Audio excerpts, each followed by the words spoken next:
de folie.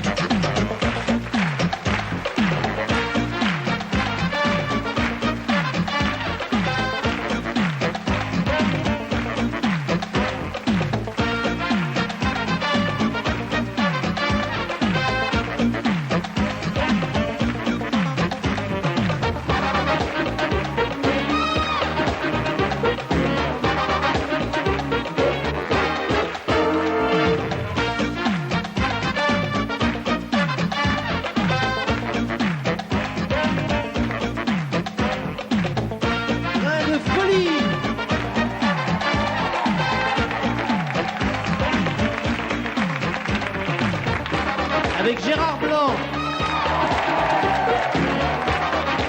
Jean-Claude Poirot, Brigitte Rinaldi, Madame Titanic, Zanini, Paul-Loup Sulitzer,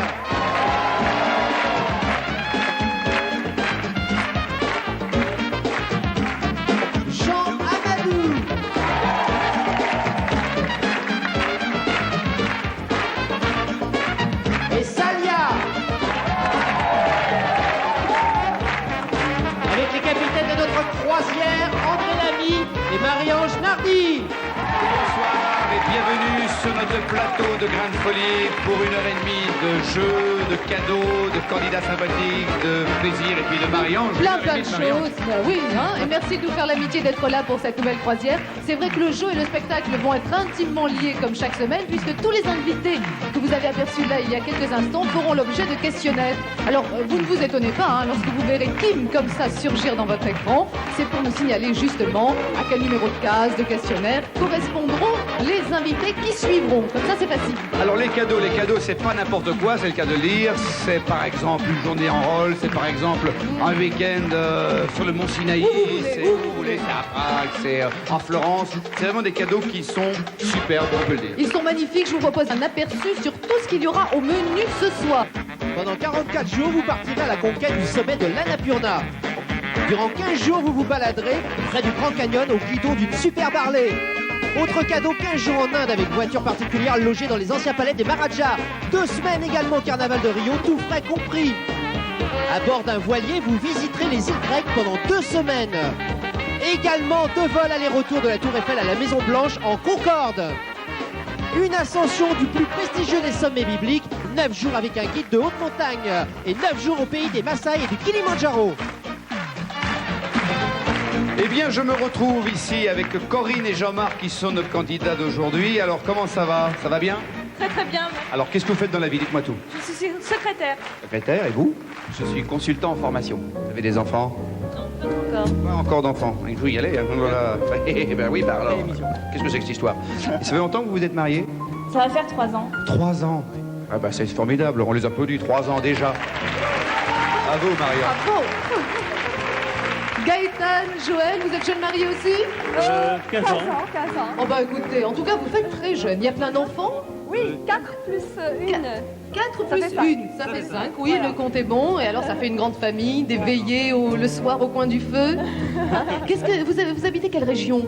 Nous habitons la région de Béziers Oui. et nous sommes producteurs d'un très vieux produit languedocien qui s'appelait la Carthagène. C'est quoi ça? C'est un apéritif? C'est un apéritif Il usé n'y a, pas une petite bouteille? Bon, ça Si, reste il y en aura, entre il y en nous, aura tout à ça. l'heure. Ah, on verra tout à l'heure. Pour l'instant, je vous propose de commencer cette croisière en musique avec André Lamy et Johnny Hallyday. Ah, Ah ouais. Ah, quelle est là-haut la caméra? Ah, quelle est là? Ah, que je l'ai trouvée! Ah! Reviens, Sylvie, c'est maintenant que ton départ me chagrine. Reviens, Sylvie, je crois bien que j'en ai marre des gamines. Je rêve encore ton joli corps. Il faut qu'avant j'ai les cheveux gris, ton grand retour soit ce grand jour. Reviens, Sylvie.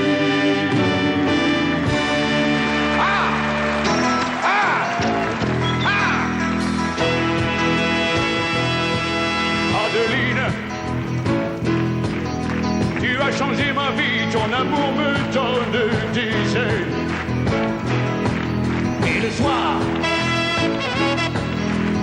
je rentre à la maison, je suis content que tu fais tes leçons.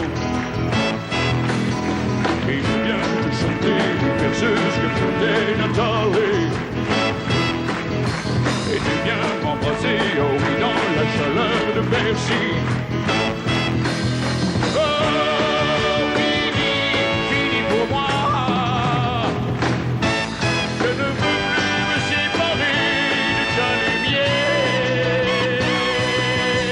20 ans de scène sans faire un fou pour comme un jeune et beau comme le jour. J'ai refusé, rencontrer toute l'idée.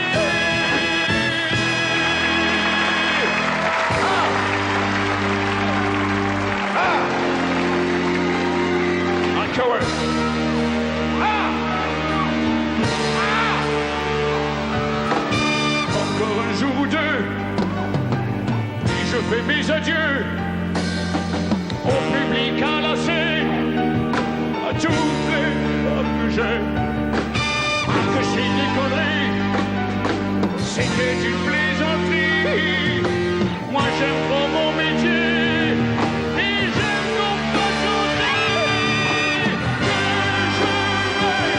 Que je m'aime, que je m'aime, que je m'aime, que je m'aime, que je m'aime.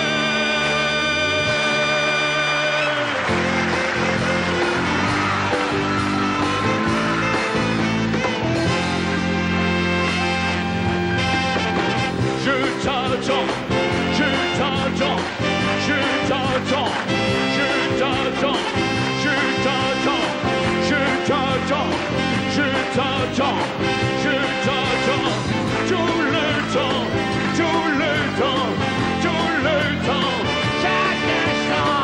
Je t'attends, je t'attends, je t'attends, depuis si longtemps.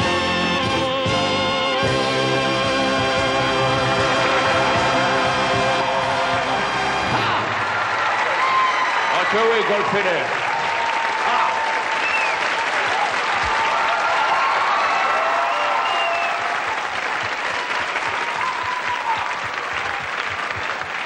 Bravo. Président, bonsoir. Eh bien, écoutez, bonsoir, madame, bonsoir, mademoiselle, et bonsoir, monsieur. Je suis dois vous ravi dire, de pardonnez-moi, mais- participer à votre émission. Pardonnez, Oui, parce que oui. nous sommes très très honorés de vous accueillir à bord ce soir. Oui, ben ça, nous savons. Vous savez, je suis moi-même honoré de participer à cette émission. Pardonnez-moi, mais qui ça, nous? Ben, écoutez, nous, Valérie, Giscard, Destin et les autres, Mais n'est-ce non. pas? Ah oui, Forcément, oui, ils ont bien ri spontanément. entendu. Merci. Suis-je bête? Alors, Président, Oui. vous le savez certainement, avec notre prochain invité, nous allons maintenant parler d'une épave ô combien célèbre. Et à ce propos, j'aurais souhaité que vous... Bien, écoutez, alors, je suis à propos d'épave. Nous avons beaucoup d'anecdotes tout à fait croustillantes en ce qui concerne M. François Mitterrand. Alors, tu François vois, Mitterrand. oui, ça vous dit quelque Oui. chose? Alors, bien entendu, mais alors, Oui. voyez-vous, là, je crains qu'il y ait une petite confusion. Ah Quand bon? je parle d'épave, je penserai surtout à naufrage. Ah, un naufrage. Excusez-moi, nous n'avions pas compris. Nous n'avons pas compris du tout. Un naufrage. J'ai eu l'habitude d'un naufrage. Vous savez, je ne sais pas si vous avez eu l'occasion d'en parler à la télévision. Mais enfin, parlons de votre naufrage. Oui, Lequel parlons-en. est-il? Je pense que vous n'êtes pas très au fait du sujet. Ah non, Alors, absolument pas, ce que je vous absolument pas. propose, c'est de rejoindre tout de suite Oui. notre invitée, Brigitte oui, oui. Rinaldi, qui Ah est une bon spécialiste du naufrage. naufrage du Titanic. Elle va je pouvoir le me précise. renflouer. Voilà, Brigitte Rinaldi, journaliste à Europe 1. Et on peut dire que vous êtes une spécialiste. Vous êtes la seule femme et l'une des privilégiées qui est descendue voir l'épave qui a été retrouvée. Moi, j'étais la seule journaliste, effectivement, puisque Europe 1 avait l'exclusivité à ce moment-là, et j'ai pu voir cette épave. Maintenant, spécialiste, vous savez, c'est un grand mot, parce que je n'avais jamais mis la tête sous l'eau, Oui. et je suis claustrophobe. Eh ben, Et je suis descendue vous à avez eu 4000. d'autant plus de mérite pour faire ça. Alors Brigitte, qu'est-ce qui s'est vraiment passé dans cette nuit d'avril 1912? Il y a le Titanic a heurté un iceberg, ça, c'est tout le monde le sait. Oui. Je crois que ce qui était très choquant dans cette histoire, c'est que le Titanic partait pour son voyage inaugural, Première croisière. Première croisière. Le commandant de ce navire, le Captain Smith, était un homme qui terminait sa carrière. C'était aussi son dernier voyage. C'était un homme très expérimenté. Et on était tellement persuadés que ce bâtiment était insubmersible, puisqu'on l'avait construit pour être insubmersible. Ça, c'est la fierté des hommes. On n'a absolument pas imaginé qu'il pouvait se passer ce petit détail, c'est-à-dire frôler un iceberg et que le navire coule. Mais c'était la fatalité ou est-ce que c'est un accident qui aurait pu être évité? Il y a eu défaillance humaine, mécanique? Non, vous savez, je crois qu'il y avait à bord des radios qui avaient reçu des SOS. On savait très bien que c'était la route des icebergs, mais personne ne l'a cru. Et c'est ça, c'est ce qui fait que cette histoire est extraordinaire et fantastique, c'est que vraiment personne n'a imaginé que c'était possible. Ça paraît assez incroyable. On croisait des icebergs, mais bon, d'autres navires le faisaient. Et ils ont d'ailleurs été prévenus qu'il y avait des icebergs sur la route, mais lorsqu'il est arrivé, il était trop tard. Ils ont viré, ils n'ont pas heurté l'iceberg, ils l'ont simplement frôlé. Et il y a eu un tout petit bruit, une petite vibration, c'est tout, rien de plus. Donc personne ne s'est affolé sur l'instant. Et malheureusement, c'était déjà trop tard. En 2h20, le bateau a coulé. Alors donc, le Titanic est là sombre. Il y a eu énormément de victimes. Il y a eu quelques survivants. Et on ne savait pas du tout où était l'épave. Non, l'épave, on l'a cherchée très longtemps. Enfin, beaucoup de gens ont essayé de la chercher. Ça coûte beaucoup d'argent. Oui, j'imagine. Et c'est une expédition franco-américaine qui l'a découverte. C'était en 85. Alors là, je vous propose, l'épave. Pardon de vous interrompre, mais de regarder des images auxquelles vous avez participé, vous les avez vécues, vous êtes descendu voir cette épave. L'épave se situe à combien de profondeur? L'épave est exactement à 3870 mètres, on peut dire 4000. Oui, il faut combien de temps pour arriver à cette profondeur? Écoutez, il faut 1h30 de descendre dans le noir total. Ah là là, ça doit être très impressionnant. Alors donc là, on est encore, vous voyez, ça c'est le sous-marin avec lequel on descend, qui est un mini sous-marin, pas plus grand qu'une Fiat 500 pour vous donner l'image. Et là, ça y est, on est parti pour le voyage, on descend, on est à 4000 mètres et on aperçoit déjà le Titanic. Alors donc on trouve l'épave du bateau. Et puis alors il y a quantité d'objets, bien entendu. Bien sûr, le bateau est cassé en deux. Et entre les deux parties du bateau, il y a à peu près 600 mètres. Et là, les objets se sont éparpillés, ils se sont échappés par la cassure. Donc on trouve des tas d'objets, je veux dire de la vaisselle, mais des objets personnels. Est-ce qu'on peut parler du trésor du Titanic? Ah, mais bien sûr. On a beaucoup rêvé avec ce trésor. C'est vrai qu'il y avait des milliardaires à bord. C'est vrai qu'il y a sûrement beaucoup de choses dans les coffres. Mais les coffres ne sont pas accessibles. On n'a pas réussi à aller jusqu'au coffre. On en a remonté un. On a ramené effectivement des pièces d'or, des bijoux, en petite quantité, il faut le dire. Voilà, là on voit des objets. Alors comment se fait-il qu'on arrive à mettre à l'air libre comme ça des objets qui sont restés si longtemps au fond de l'eau? Là, on les met surtout pas à l'air libre. On les remonte bien sûr, ils arrivent dans un panier plein d'eau et on les transvase immédiatement dans un autre panier rempli d'eau douce. Et ils sont ensuite transportés, c'est ce qui s'est passé, en France, où ils ont été traités par électrolyse, par EDF. Par électrolyse, voilà. Et là, on peut les mettre à l'air libre, parce que si on les avait immédiatement mis à l'air libre, ils se seraient désagrégés aussitôt. Bon, alors j'imagine, vous en parliez, que cette expédition a dû coûter un prix colossal. Qu'est-ce qui a motivé cette expédition? La volonté de retrouver un trésor, de trouver de l'argent? Non, je crois que c'est un homme qui s'appelait Robert Chapaz. Malheureusement, il est décédé il y a 2 ans, qui a eu cette idée de génie. Il rêvait du Titanic depuis toujours, et un jour, il s'est dit, j'ai une petite société, je vais aller chercher le Titanic. Et il lui a fallu 1 an pour monter cette expédition avec la technologie française, et uniquement la technologie française, et des financements américains. Qu'est-ce que vous avez ressenti, vous, quand vous avez découvert cette immense épave au fond de l'eau? Ça doit faire quelque chose quand même. Un très très grand choc. C'est-à-dire que je ne m'y attendais pas. Je suis partie pour un reportage comme j'en ai fait d'autres, mais en me disant celui-là est quand même assez extraordinaire, c'est bien. Mais je n'ai pas vu le bateau immédiatement. C'est ça qui est fantastique. J'ai passé 1h30 à descendre dans le noir. On arrive à 200 mètres du bateau et lorsqu'on approche du bateau, on ne se rend pas compte. Mais dites-moi, comment après, lorsque vous voyez ce bateau dans son intégralité, je veux dire intact, posé devant vous, vous savez plus si vous êtes 75 ans en arrière ou si vous êtes vraiment en 1987, c'était l'époque, et vraiment il y a un grand choc. Moi qui suis bavarde, je parle. Comment quelqu'un qui n'a jamais mis la tête sous l'eau peut se permettre de descendre à 4000 mètres de profondeur comme ça d'un coup? Ah, dans un sous-marin. Ah oui, un tout petit sous-marin de poche. Mais celui qu'on a vu là, justement. On ne réfléchit pas. C'est un sous-marin autonome, hein, et on ne réfléchit pas du tout. Mais en tout cas, vous avez vécu. Descendu. Bah, je sais pas. Si, je suis sûre. Non, là, je vous trouve très modeste. En tout cas, c'est une superbe aventure que vous avez vécue. Merci de nous l'avoir raconté ce soir. Brigitte Rinaldi, le Titanic.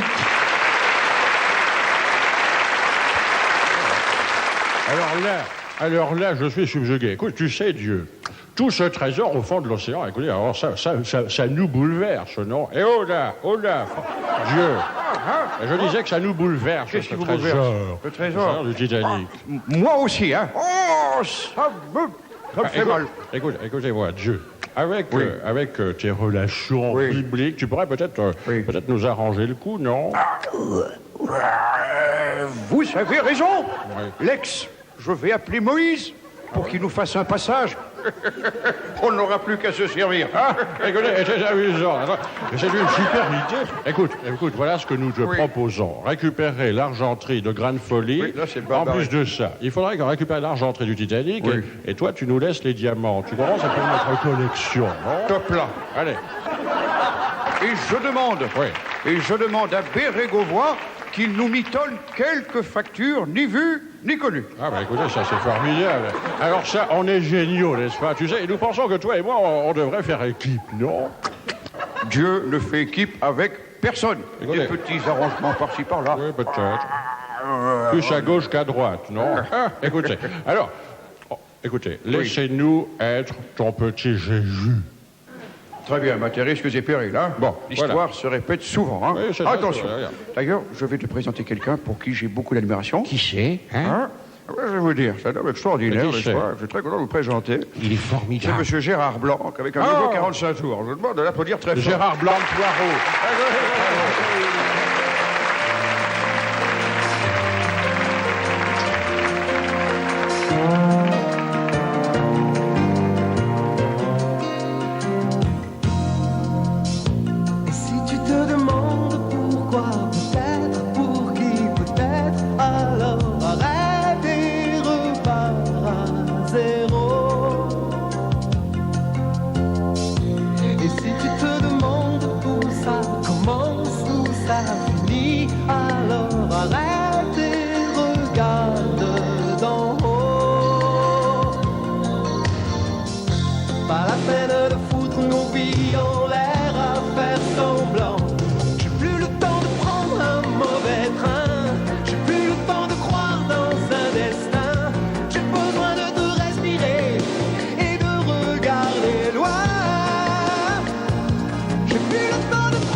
J'ai plus le temps de prendre un mauvais train, j'ai plus le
Merci. Plus le temps.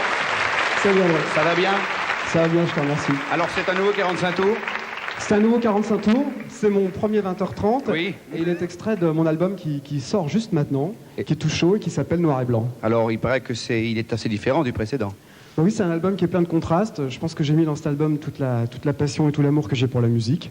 Et il y a des choses très différentes. Ça s'appelle Noir et Blanc, mais par contre, les musiques sont toutes en couleur, je te rassure. On avait vu derrière, ça bougeait pas mal. Hein. Oh là là, on va l'applaudir, bien sûr. Comme tu l'as dit tout à l'heure, c'est ton premier 20h30 avec ce titre. Je suis sûr que tu iras chez ce monsieur que va nous imiter Jean-Claude Poirot. Je te laisse la parole, Jean-Claude.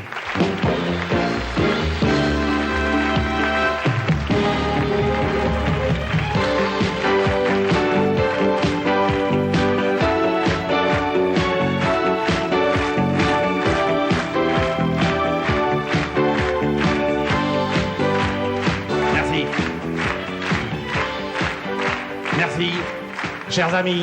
Chers amis, bonsoir. Merci, bienvenue sur ce plateau de ce dernier Champs-Élysées. Merci au public d'être venu nombreux ce soir. Merci de vous applaudir. Vous pouvez vous applaudir, merci, ils sont formidables. Public formidable. Merci. Dernière de Champs-Élysées, avant de commencer cette émission, merci. Merci la technique, merci le son, merci le blé. Très important. Merci les projecteurs qui nous éclairent ce soir. Merci. Merci les projecteurs. Merci aussi les ampoules des projecteurs. Merci les filaments des ampoules sans qui les projecteurs ne seraient strictement rien ce soir. Et merci infiniment à la moquette du plateau de Grain de Folie. Je vous demande d'applaudir la moquette. Formidable. Elle sait tout faire. Merci. Voilà. Merci. Merci, les applaudissements spontanés. On n'avait pas répété. Merci. Notre invité de ce Champs-Élysées, c'est un acteur du cinéma français, théâtre français également. Il s'appelle Michel Serrault. Alors, plusieurs petites questions à vous poser, Michel Serrault. On est très en retard dans cette émission. Michel Serrault, est-ce que vous êtes resté viril, malgré ce rôle de travesti, dans La Cage aux Folles? Oh ben non, non, ça n'a pas eu vraiment de problème, mon petit Drucker, c'était un rôle de composition. Bon, ben c'est vrai, ça laisse des traces quelque part. Vous savez, depuis que j'ai joué La Cage aux Folles, j'ai quand même maintenant un petit cours de danse, n'est-ce pas, de temps en temps, avec Jacques Chazot, n'est-ce pas. J'organise aussi des petites réunions Tupperware, n'est-ce pas, et alors, depuis que je me suis abonné à Mode et Travelo, alors ça, là, il n'y a plus aucun problème. Alors, Michel Serrault, on n'est pas certain que vous soyez resté viril. Alors je vais essayer de vous piéger ce soir dans ce dernier Champs-Élysées. Je voudrais vous demander, Michel Serrault, de nous interpréter un petit extrait de la tirade du Cid pour nous prouver que vous êtes vraiment resté viril. C'est possible? Oh ben non, ça y a pas de problème non plus. Mon petit Drucker, on va y aller. Je vais vous faire ça aux petits oignons. On va y aller. Bon. Mesdames et mesdames. On a tout de suite compris comme ça. Voici donc un extrait du cidre. C'est donc du Calvados. Ben, je suis pas bouché, Drucker, on va y aller. Ben, doucement. Ben, c'est pas parce qu'on joue une situation dramatique qu'il faut pas mettre un petit grain de folie, mon petit. On n'est pas des bœufs. Très viril, alors. Très difficile. Et oh non, excusez-moi, ça c'est Don Diègue, jeune fille. Oui.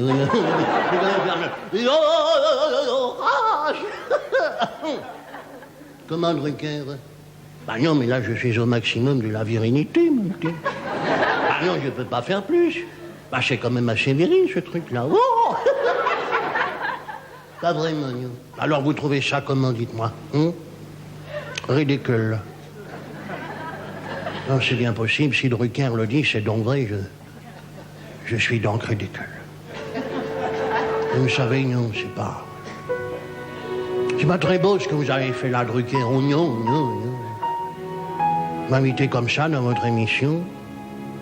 Vous m'évincez, vous me gommez, vous me regardez comme un pot-au-feu. Vous me direz c'est normal pour un Poirot, mais quand même. Hein. Je veux dire quelque chose, au départ, j'adorais venir dans cette émission parce qu'on était toujours flatté, mis en valeur et on discutait comme ça autour du piano et patati et patata et tatati. comme vous dites, et tatata. Alors voilà, cette fois-ci, Drucker, la tata, elle en a vraiment, mais alors j'en ai ras-le-bol. Alors je fous le camp. Je retourne dans la cage au fossé. C'est là que je suis le mieux, le monstre s'en va. Vous avez gagné. Adieu.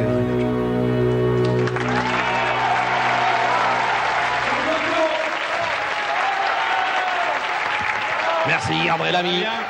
Et toi? En plus, Salut. Ça Ça va va bien? en Formidable. plus, il nous a fait... Il nous a fait Michel Drucker, il est le premier à avoir imité Michel. Merci.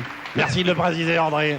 Je vous demande de l'applaudir aussi parce que, en plus d'être un imitateur, c'est un ami, un vrai. Je le dis sans lui cirer les pompes. Merci, André. Merci. Bon, Oui. alors dis-moi, Je te dis tout. après une carrière Incroyable. faite de télé, tu as fait plein d'émissions de Oui, télé, j'en ai fait beaucoup, tu as fait beaucoup de scènes aux Deux Ânes d'ailleurs. Oui, Tu aux l'as fait Deux Ânes, beaucoup. puis aussi un peu ailleurs aussi. Ton Camillo, Je tout suis dans ça. Camille au début de ma carrière. Tu as fait, Très tout loin. ça, toi. J'ai fait Alors, tout ça. quand le one-man show? Eh bien, le plus vite possible. Ça, c'est un besoin maintenant vital. C'est le plus vite possible. J'espère à la rentrée, pendant l'automne ou l'hiver. C'est 92, non, l'hiver prochain? C'est pas très vite. Alors, j'espère parce que je prépare. Tu prépares, tu écris. J'écris. Les nouvelles imitations qui sont là. Il y aura des nouvelles aussi, mais il faut toujours des anciennes. Hein. Tu sais qu'il faut toujours, c'est un peu comme Lama, s'il ne chante pas Je suis malade, les gens, mais je suis malade. Mais Bon, oui. donc il faut mettre un peu les classiques. Il ne chante plus, là, c'est fini. Il chante plus? Non, il joue. Vas-y voir, Il ça joue la fait comédie. quoi, Non, mais je là ne fais pas. En tout cas, maintenant, je vous demande de l'applaudir très fort. Et en tout cas, Merci à toi. dès que tu fais une salle, tu viens nous revoir. Je viens vous revoir, sans Il n'y a problème. pas de problème. On te prendra, Ok. comme tu le veux. Et maintenant, nous On allons va où, jouer à Grain de folie. Première manche de notre jeu, nous allons rejoindre D'accord. Marie-Ange et ses candidats. Formidable. On est tous là. On est tous là pour un match qui s'annonce passionnant avec à ma droite Corinne et Jean-Marc. Ça va, vous êtes en forme, tout va bien. À ma gauche, Gaëtan et Joël. Dites-moi, on m'a dit que pour la famille, les 5 enfants et vous faisiez tous de la musique, c'est vrai? On est tous au conservatoire de Béziers. Au conservatoire de Béziers, Voilà, c'est bien ça. Et on fait tous un instrument, mais on espère pouvoir un jour jouer ensemble. Bon, bah écoutez, dès que vous êtes au point, vous venez une nous faire un petit dizaine concert d'années, ici à bord de une Grain de dizaine Folie. Et puis là, bien entendu, ils sont tous là derrière moi, aux côtés d'André. Nos invités, tout le monde répond présent. Tout le monde est là, fidèle au poste. Prêt à répondre aux questions, Marie-Ange. J'espère. Alors, vous le savez, sur la case 1, nous allons parler de Johnny Hallyday. Sur la case 2, les questions porteront sur le Titanic. Sur la case 3, les groupes des années 70. Sur la case 4, on parlera de légumes. Mais oui, mon cher Jean-Marc, de légumes. Et la case 5, c'est une clé et une surprise au bout de cette clé. C'est-à-dire que vous pourrez peut-être tout à l'heure faire démarrer une grosse, mais alors vraiment une très grosse moto. Et bien entendu, pour cheminer sur ces cases, il vous faut des assistantes. Les voici. Laura, elle est en jaune. C'est votre équipière. À vous Corinne et à vous Jean-Marc. Gaëtan et Joël, vous ne serez pas en reste puisque Vanessa vous rejoint. Et vous le savez, bien entendu, le but du jeu, c'est de faire un maximum de points en 3 manches pour avoir accès au menu de Grain de Folie. Mais déjà, pour celui qui sera en tête à la fin de cette première partie, il y aura un cadeau, une invitation pour un événement absolument extraordinaire. Je ne vous dis pas encore quoi, mais à mon avis, ça va vous plaire. Qui viendra au lancer dans cette première manche? C'est Corinne, et de ce côté-là, c'est Joël, et le tirage a désigné l'équipe rouge. Donc Joël, je vous emmène tout de suite, on y va, et on l'encourage. C'est le premier lancer, c'est l'échauffement, c'est ce qui compte, c'est de partir sur de bonnes bases. Ce qui n'est pas tout à fait le cas, hein, mon cher Joël. Il repart l'oreille basse. On y va, Corinne? Ne laissez pas passer votre chance. Bravo, Joaquin. On parle des femmes des années 80, mais si nous évoquions la musique des années 70? Et oui, il y a plein de souvenirs qui s'attachent à cette époque-là. J'ai des questions à 100, 200, 300 ou 400 points. 400. Allez, 400. C'est bien, je vois que les difficultés et les risques ne vous font pas peur. La voici cette question. Avec quel titre le groupe Téléphone débute en 1976 au centre américain du boulevard Raspail? 4 propositions. Téléphone, hygiaphone, mégaphone ou interphone. Top chrono. que... Ah, il a l'air très content, Jean-Marc. Il vous dit Hygiaphone, ce qui est une excellente réponse. Et voilà 400 points consommés d'ores et déjà dans la poche. On retourne très vite au lancer, Corinne. Allons-y. 1, 2. On va s'arrêter là. On essaye un peu de tout. Après les points, la surprise à la clé. Alors là, choisissez la bonne dans la coupe que vous tentîmes. Allez, on vous fait confiance, Jean-Marc. Remuez, elle est peut-être très au fond, c'est celle-ci. Vous la gardez. Et il y a au bout donc une moto. Une moto quoi exactement? Roulez en toute sécurité avec cette magnifique moto 650 d'une valeur de 40 000 francs. Bien. Ah bah écoutez, on va pas s'endormir sur nos lauriers, on retourne au lancer et on essaie de faire aussi bien, Corinne. Joli, 3 qui. La musique adoucit les mœurs, surtout cette dernière dizaine d'années. Donc les années 70. Pour combien de points? 400. 400 points, ça nous a réussi la première fois, il n'y a pas de raison. Hein? Quelle était la particularité du groupe Les Loos? Ça s'écrit L-O-U''S en 1977. Il fut le premier groupe rock français féminin. Il fut créé par de vrais Indiens Cheyennes. Les voix étaient entièrement synthétiques ou il était composé d'enfants de moins de 10 ans. Top chrono.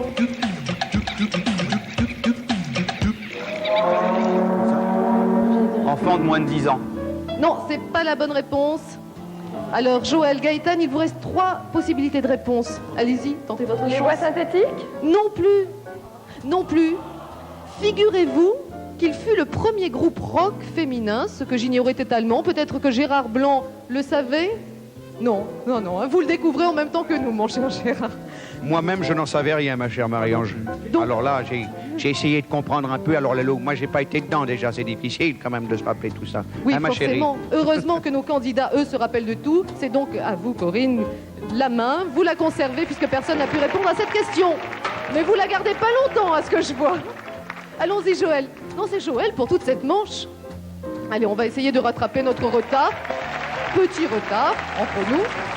Une quille, mais ça peut mener loin, une quille. Case numéro 1, à que Johnny. À que Johnny. À que pour combien de points alors? 400. Allez, 400 points. La première fois que Johnny Hallyday a chanté en public, qu'a-t-il interprété? Un blues, un flamenco, un rock ou un mambo? Top chrono.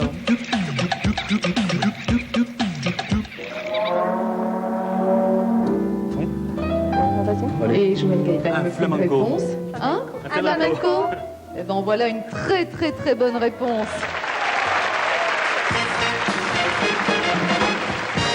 C'est gagné pour 400 points. Ça s'est passé comment exactement, mon cher Johnny? Ah, que c'était à Copenhague. Ah, que c'était à Copenhague et que je chantais également Davy Croquette. Et que c'est normal que je chante un flamenco puisque je suis belge. Forcément. Alors Gaëtan... Non, c'est Joël qui vient, bien entendu. Allez, on essaie de faire un beau score. 1, 2... Souvenir, case numéro 3 avec les groupes des années 70. Alors là, il me reste des questions à 100, 200 ou 300 points. 300. Allons-y pour 300 points. On reste dans les gros chiffres. Quel titre fut un énorme succès en 1971 pour Joël